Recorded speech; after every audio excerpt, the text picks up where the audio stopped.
सुप्रभात बच्चों। कक्षा 8वीं संस्कृत की कक्षा में आज हम नवमः पाठः षड ऋतु वर्णनम पढ़ेंगे। षड माने छह ऋतुओं का वर्णन। वैसे तो हम लोग बचपन से पढ़ते आए हैं, ऋतुएं 3 होती है, वर्षा, शरद और ग्रीष्म, है ना, मतलब बरसात, ठंड और गर्मी। पर वास्तव में ऋतुएं 6 होती हैं जो हम पढ़ेंगे अभी, है ना। अस्माकं देशे षड ऋतवः भवन्ति। अस्माकं देशे, हमारे देश में, षड ऋतुवः 6 ऋतुएं भवन्ति होती हैं, है ना, होते हैं। हमारे देश में 6 ऋतुएं होते हैं। ते इमे, ते माने वे, इमे माने ये हैं, वे ये हैं। कौन कौन से?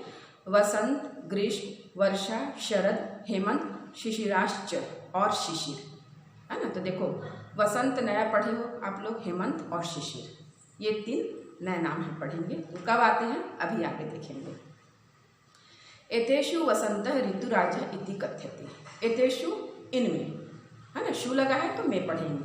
वसंत ऋतुराज, ऋतुओं का राजा, है ना, ऋतुओं का राजा, इति कथ्यते, ऐसा कहते हैं। इनमें वसंत ऋतुओं का राजा ऐसा कहते हैं। जैसे फलों का राजा किसको बोलते हैं? आम को। वैसे ऋतुओं का राजा कौन है? वसंत। अस्य आगमः, देखो अस्यागमः दिया है, इसको पढ़ेंगे अस्य आगमः। माघ शुक्ल पंचम्याम तिथि भवति।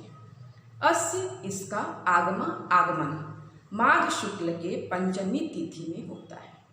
देखो, अब जनवरी फरवरी इंग्लिश कैलेंडर पढ़े हो आप लोग, तो हिंदू कैलेंडर चैत्र से शुरू होता है ना, तो उसके अनुसार माघ आता है ना। तो आप लोग 12 महीने का नाम लिख लेना हिंदी में, हिंदू का कैलेंडर का। तो इसका आगमन माघ शुक्ल के पंचमी तिथि को होता है। अस्मिन् दिने वाग्देव्याः पूजनम अपि भवति।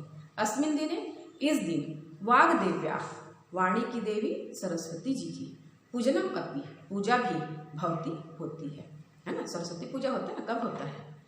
माघ में होता है, वसंत में होता है ना, पंचमी तिथि।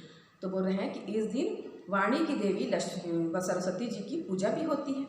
वसंते सम शीत उष्ण वातावरणम भवति। वसंते, वसंत में, सम माने बराबर, है ना, सम माने बराबर, शीतोष्ण, तो शीतोष्ण को तोड़ के पढ़ेंगे तो शीत धन उष्ण, तो शीत माने ठंड और उष्ण माने गर्मी। वातावरणम भवति, वातावरण होता है।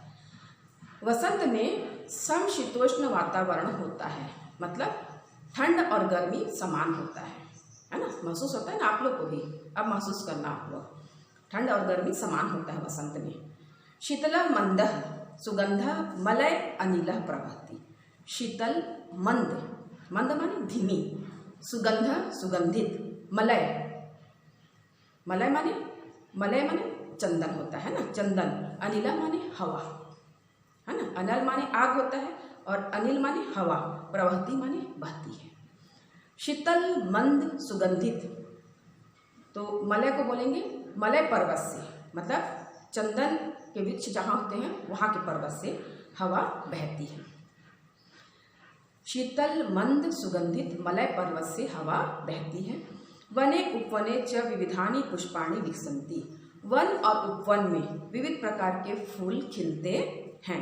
पिकाः कुजन्ति, पिकाः माने कोयल पूजते हैं। वनचराः नभचराः प्रमुदिताः भवन्ति। वनचराः, वन में चलने वाले, नभचराः, नभ में चलने वाले, प्रमुदिताः, प्रसन्न, भवन्ति, होते हैं। वन में चलने वाले और आकाश में चलने वाले प्रसन्न होते हैं। वृक्षाः नव पल्लवानि धारयन्ति। वृक्ष नए पत्ते, पल्लवानी माने पत्ते, धारयन्ति माने धारण करते हैं। वृक्ष नए पत्ते धारण करते हैं, है ना। याद आया कि नहीं आया?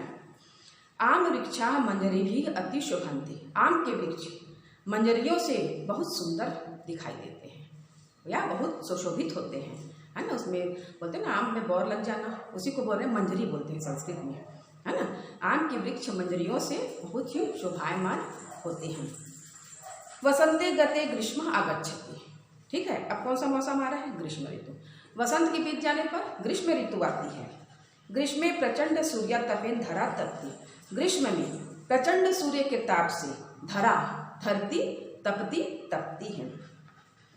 ग्रीष्म में प्रचंड सूर्य के ताप से धरती तपती है। प्रचंड घर्म उष्मणा रोग कारकम विषम स्वेद बिंदु रूपेण शरीरात बहिर्निर्गच्छति। प्रचंड उष्मा से, प्रचंड उष्मा से, उष्मा मानी गर्मी से, रोग कारक विषम विषैला स्वेद पसीना, बिंदु रूपेण, बिंदु के रूप में मतलब बूंद बूंद में, शरीरात शरीर से, पंचमी भक्ति बालका तो से लगाएंगे, बहिर बाहर, निर्गच्छति निकलता है। प्रचंड तेज गर्मी से रोग कारक विषैला पसीना शरीर से बिंदु के रूप में बाहर निकलता है। हरित वर्ण आम्र फलम पक्वा पितायते। हरित वर्ण हरे रंग के आम के फल पकवा पक कर पितायते पीले हो जाते हैं, है ना। गर्मी में आम आता है ना, तो ही बोल रहे हैं हरे रंग के आम गर्मी में पक के क्या हो जाते हैं, पीले हो जाते हैं। तानी पकवानी आम्र फलानी अति मधुराणी भवंती। तानी वे सब, तत्ते तानी पढ़े ना तद शब्द रूप, वे सब पके हुए आम के फल अति बहुत मधुराणी मीठे भवंती होते हैं। वे सब पके हुए आम के फल बहुत मीठे होते हैं, है ना। आम के फल सबको पसंद है। ग्रीष्म ऋतु व्यतीते अति प्रचंड समीरः प्रवहति। गर्मी की ऋतु व्यतीत हो जाने पर अति, सती माने बहुत, प्रचंड माने तेज, समीरः हवा प्रवहति बहती है। ग्रीष्म ऋतु के बीत जाने पर बहुत तेज हवा बहती है। स एव वर्षा ऋतु आगमनम सूचयति। वह ही वर्षा ऋतु के आगमन की सूचना देती है। तो बच्चों आज के लिए इतना ही, अब अगली क्लास में